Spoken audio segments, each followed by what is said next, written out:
अगर आप भी चाहते हैं कि अल्लाह पाक आपके कारोबार में बरकतें अता फरमाए, आपकी ज़िंदगी से तमाम परेशानियां दूर हो जाएं, तो इस वीडियो को पूरा ज़रूर देखिएगा। दोस्तों, आज हम बात करेंगे कुरान पाक की बहुत ही बाबरकत सूरत यानी सूरह मोहम्मद के बारे में कि इसके पढ़ने के क्या क्या फ़ायदे हैं। याद रखें दोस्तों, कलाम पाक ऐसी बाबरकत किताब है कि जिसके पढ़ने से इंसान की ज़िंदगी से बेशुमार परेशानियां दूर हो जाती हैं। कुरान पाक की तिलावत की बरकत से इंसान की ज़िंदगी में खुशहाली आने लगती है, उसके दिल को सुकून हासिल होने लगता है। दोस्तों, सूरह मोहम्मद ऐसी बाबरकत सूरत है, अगर कोई शख्स इस बाबरकत सूरत को पढ़ने की आदत बना लेता है तो अल्लाह पाक इस सूरत की बरकत से उस शख्स के कारोबार में बरकतें अता फरमाता है। अल्लाह पाक उस शख्स की तमाम जायज़ दुआओं को कबूल फरमा लेता है, उसके घर में बरकतें होने लगती हैं, कारोबार की बंदिशें ख़त्म हो जाती हैं। तो आइए दोस्तों, इसी बाबरकत सूरत यानी सूरह मोहम्मद को सुन लेते हैं और रमज़ानुल मुबारक के इस बाबरकत महीने में इस बाबरकत सूरत को पढ़ने और सुनने का ज़्यादा सवाब होगा और अल्लाह पाक हमें इसका बेहतरीन अजर अता फरमाएगा। आइए तो इस बाबरकत सूरत को सुन लेते हैं। अऊज़ु बिल्लाहि मिनश शैतानिर रजीम, बिस्मिल्लाहिर रहमानिर रहीम। अल्लज़ीना कफ़रू व सद्दू अन सबीलिल्लाहि अज़ल्ल अअमालहुम वल्लज़ीना आमनू व अमिलुस्सालिहाति व आमनू बिमा नुज़्ज़िला अला मुहम्मद व हुवल हक़्क़ु मिन रब्बिहिम कफ़्फ़र अन्हुम सय्यिआतिहिम व अस्लह बालहुम ज़ालिका बिअन्नल्लज़ीना कफ़रू इत्तबअुल बातिल व अन्नल्लज़ीना आमनू इत्तबअुल हक़्क़ मिन रब्बिहिम कज़ालिका यज़रिबुल्लाहु लिन्नासि अम्सालहुम फ़इज़ा लक़ीतुमुल्लज़ीना कफ़रू फ़ज़रबर रिक़ाब हत्ता इज़ा अस्खन्तमूहुम फशुद्दुल वसाक़ फ़इम्मा मन्नन बअदु व इम्मा फ़िदाअन हत्ता तज़अल हर्बु औज़ारहा ज़ालिका वलौ यशाअुल्लाहु लंतसर मिनहुम वलाकिन लियब्लुव बअदकुम बिबअद वल्लज़ीना क़ुतिलू फ़ी सबीलिल्लाहि फ़लन युज़िल्ल अअमालहुम सयहदीहिम व युस्लिहु बालहुम व युदखिलुहुमुल जन्नता अर्रफ़हा लहुम या अय्युहल्लज़ीना आमनू इन तंसुरुल्लाह यंसुरकुम व युथब्बित अक़दामकुम वल्लज़ीना कफ़रू फ़तअसल लहुम व अज़ल्ल अअमालहुम ज़ालिका बिअन्नहुम करिहू मा अंज़लल्लाहु फ़अहबत अअमालहुम अफ़लम यसीरू फ़िल अर्दि फ़यंज़ुरू कैफ़ कान आक़िबतुल लज़ीना मिन क़ब्लिहिम दम्मरल्लाहु अलैहिम व लिलकाफ़िरीन अम्सालुहा ज़ालिका बिअन्नल्लाहा मौलल लज़ीना आमनू व अल काफिरीन ला मौला लहुम इन्नल्लाहा युदखिलुल लज़ीना आमनू व अमिलुस्सालिहाति जन्नातिन तजरी मिन तहतिहल अनहार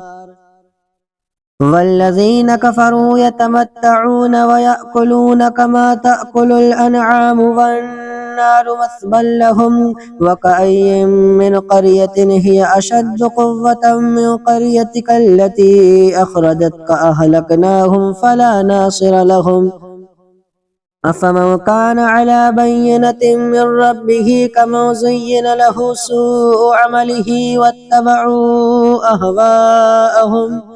मसलुल जन्नति अल्लती वु'िदल मुत्तक़ून फ़ीहा अनहारुम मिन माइन ग़ैरि यासिन व अनहारुम मिन लबनिन लम यतग़य्यर तअमुहु व अनहारुम मिन ख़म्रिन लज़्ज़तिन लिश्शारिबीन व अनहारुम मिन असलिन मुसफ़्फ़ा व लहुम फ़ीहा मिन कुल्लि थमराति व मग़फ़िरतुम मिन रब्बिहिम कमन हुव ख़ालिदुन फ़िन्नारि वसुक़ू माअन हमीमा फ़क़त्तअ अमआअहुम वमिनहुम मन यस्तमिअु इलैका हत्ता इज़ा ख़रजू मिन इंदिका क़ालू लिल्लज़ीना ऊतुल इल्म माज़ा क़ाल आनिफ़ा أولئك الذين طبع الله على قلوبهم واتبعوا أهواءهم والذين اهتدوا زادهم هدى وآتاهم تقواهم فهل ينظرون إلا الساعة أو تأتيهم بغتة فقد جاء أشراطها فأنى لهم إذا جاءتهم ذكراهم فاعلم أنه لا إله إلا الله واستغفر لذنبك وللمؤمنين والمؤمنات والله يعلم متقلبكم ومثواكم ويقول الذين آمنوا لولا نزلت السورة فإذا أنزلت سورة محكمة وذكر فيها القتال رأيت الذين في قلوبهم مرض ينظرون إليك نظر المغشي عليه من الموت فأولى لهم طاعة وقول معروف فإذا عزم الأمر فلو صدقوا الله لكان خيرا لهم فهل عسيتم إن توليتم أو تفسدوا في الأرض وتقطعوا أرحامكم أولئك الذين لعنهم الله فأصمهم وأعمى أبصارهم أفلا يتدبرون القرآن أم على قلوب أقفالها إن الذين ارتدوا على أدبارهم من بعد ما تبين لهم الهدى الشيطان سول لهم وأملى لهم ذلك بأنهم قالوا للذين كرهوا ما نزل الله سنطيعكم في بعض الأمر والله يعلم إسرارهم فكيف إذا توفتهم الملائكة يضربون وجوههم وأدبارهم ذلك بأنهم اتبعوا ما أسخط الله وكرهوا رضوانه فأحبط أعمالهم أم حسب الذين في قلوبهم مرض أن لن يخرج الله أضغانهم ولو نشاء لأريناكهم فلعرفتهم بسيماهم ولتعرفنهم في لحن القول والله يعلم أعمالكم ولنبلونكم حتى نعلم المجاهدين منكم والصابرين ونبلو أخباركم إن الذين كفروا وصدوا عن سبيل الله وشاقوا الرسول من بعد ما تبين لهم الهدى لن يضروا الله شيئا وسيحبط أعمالهم يا أيها الذين آمنوا أطيعوا الله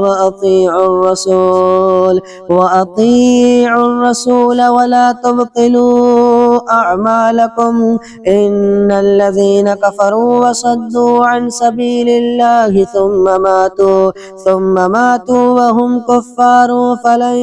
يغفر الله لهم فلا تهنوا وتدعوا إلى السلم وأنتم الأعلون والله معكم ولن يترككم أعمالكم إنما الحياة الدنيا لعب ولهو وإن تؤمنوا وتتقوا يؤتكم أجوركم ولا يسألكم أموالكم إن يسألكموها فيحفكم تبخلوا ويخرج أضغانكم ها أنتم هؤلاء تدعون لتنفقوا في سبيل الله